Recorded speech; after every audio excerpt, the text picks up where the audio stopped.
एक सेल्फी ने शाहरुख के बेटे को कैसे बचाया, जानकर आप भी करेंगे वकील के दिमाग को सलाम।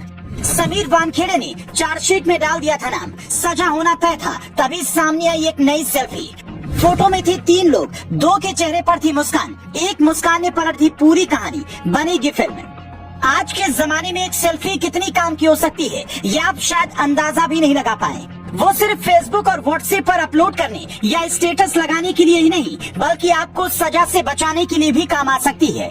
और ये सेल्फी वही वाली है। इस सेल्फी में शाहरुख के बेटे के साथ 2 और शख्स हैं। एक के चेहरे पर हल्की मुस्कान है, दूसरा पीछे छिप रहा है। यही एक तस्वीर ने शाहरुख के बेटे को क्लीन चिट दिला दी।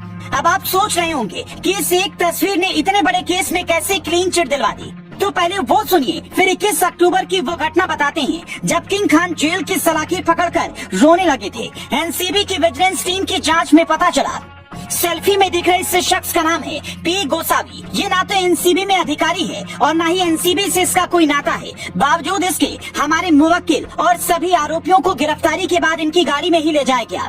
ये शख्स शाहरुख खान से बेटे को छुड़वाने के एवज में 25 करोड़ की डील करवा रहा था। कहा तो ये तक जा रहा है कि समीर वानखेड़े चार्जशीट में सारे आरोपियों का नाम डालने की बूंद में थे, लेकिन उससे पहले ही इस मामले की जांच से उन्हें अलग कर दिया गया और उसके बाद ये वाली पोल खुली। यही वो सबूत था जिसने शाहरुख के बेटे को क्लीन चिट दिलवा दी। और ये आरोप सामने आते ही शाहरुख के बेटे को गिरफ्तार करने वाले समीर वानखेड़े के खिलाफ FIR दाखिल हो गयी, जिसमें आरोप लगाया गया कि समीर वानखेड़े ने शाहरुख के बेटे को नहीं फंसाने के लिए गोसावी के साथ मिलकर 25 करोड़ की डील की थी, जिसमें से 50 लाख रुपए बतौर एडवांस पेमेंट लिए गए थे। मतलब 18 महीने में पूरा केस दूसरी तरफ घूम चुका है। 2 अक्टूबर को शाहरुख के बेटे की गिरफ्तारी हुई तो मन्नत में सन्नाटा पसरा हुआ था, किंग खान टूट गए थे। 21 अक्टूबर को बेटे से मिलने ऑर्थर जेल रोड पहुंचे तो शीशे की दीवार और ग्रिल के सहारे बातचीत हो पाई थी। शाहरुख स्टार हैं, लेकिन जेल में बेटे से आम आदमी की तरह ही मिलना पड़ा। बेटे का हाल देखकर तब रो पड़े थे।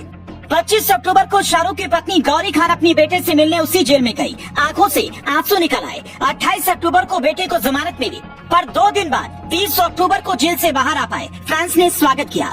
उसके बाद 27 मई 2021 को एनसीबी ने शाहरुख के बेटे को इस केस से क्लीन चिट दे दी, जिसके बाद से समीर वानखेड़े की मुश्किलें बढ़ गयी। जिस अधिकारी ने शाहरुख के घर सन्नाटा पसरवा दिया था, आज उसके घर सबकी हालत खराब है। कभी सीबीआई छापा मारने पहुंचती है तो कभी कोई नोटिस लेकर आ जाता है। मतलब केस की दिशा बदल चुकी है। अगर ये आरोप सच हैं, तो फिर ऐसे अधिकारी के खिलाफ कार्रवाई होनी चाहिए, क्योंकि ऐसे तो कोई भी किसी बड़े स्टार के रिश्तेदार बेटा बेटी को पकड़ लेगा और फिर ऐसी डिमांड करेगा। ये बात नवाब मलिक जैसे नेता ने जब शुरू से ही कही थी, तो कई लोगों ने कहा था कि समीर वानखेड़े ने नवाब मलिक के दामाद को पकड़ा था, इसीलिए वो ऐसा बोल रहे हैं। लेकिन अब इन आरोपों पर लोग कुछ नहीं कह रहे हैं। क्या समीर के खिलाफ कार्रवाई शाहरुख के बेटे पर हाथ डालने की वजह से हुई, ये आरोप सच्चे हैं?